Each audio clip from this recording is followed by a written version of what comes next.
Nag-rank pala ako dito sa Classic mga doy. Gamit ko itong si Lucas na to. Mura man di anig si Natalia pag nandito sa Tanglad mga doy. Sus Mariusip. Yung arrival kasi in town to sa akin mga doy. Kaya hindi talaga in town ako nagdahom nga. Ingon ani din siya kamangkas. Dito habang kinulata ko yung mga minions mga doy. Dumating in town yung ambulansya dito. Tapos nag-flashlight.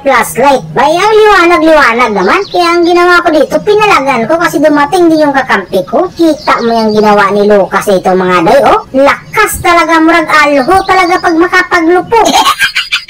Nakita ko sa mapa yung ambulansya mga doy na umarangkada na kaya magpabangga tayo dito. Wala namang lisensya yan, kailangan may impound natin yan.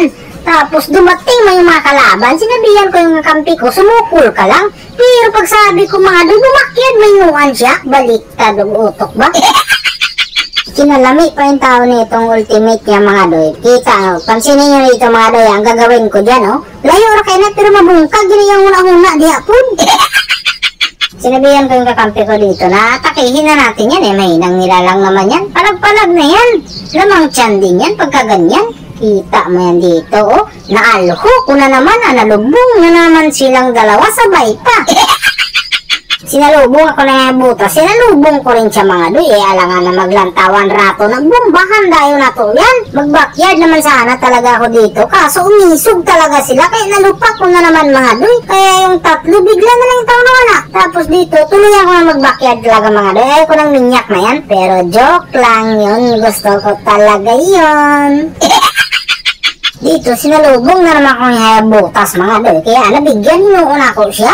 Ay naunsa, parang kanina lang to mga doy. Yung sinalubong ko si butas kanina, nakaminyak ako. Naramdaman ko na naman na parang ganun lang mga doy. Parihang sistema na lang talaga. Pero yung ambulansya, siya yung hinabol ko. Kanina siya nagabol sa akin. Ay naunsa naman dagawin tao ni. Kung accident man siguro ang tawag dun mga doy.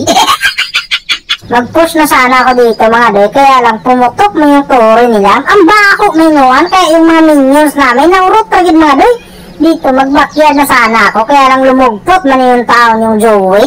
Kaya dito nagkalupakan na naman talaga. Tapos yung Joey gustong bumakyard, di niya alam yung pampasabog ko, nakatutok na yung taon sa kanya. Ay ayun, naging alaala na lang yung taon siya. Huwag kasi magkumpiyansa kasi yung arrival pa naman to sa akin. Dito, akala ko nagkating classes tong tatlo mga doy. Yung pala, hinahabol yung tao nila yung kakampi kong huwag kayo dyan. Hindi naman sumukol yung tao, bumakyard na nga talaga eh. Dito ka sa new arrival na to. Talagang itong new arrival. Kaya yung tatlo dito, binigyan ko ng discount eh. New arrival kaya. Ay naunsa naman yung tao. Hindi mo atagad discount yan. Baka magtampo pa yan sa'yo. Hindi na uulit yan. Dito yung tao nakuha yung pangatlong minyak ni Lucas na to sa game na to mga doy. Awagid yung tao hindi ko nagdahom. Bakit kaya yung taong ganito to siya? Kusog makay manglupak. God murag alho pag matamaan talaga mga doy. Tapos may papasabog pa yung taong talaga siya. Savage nga dapat to mga doy. Hindi lang talaga itugot sa kay gayonan. Kasi nahurot maninuan ang ilang tore dire. Kinabungkag mo po kapilinuan. Ay naunsa.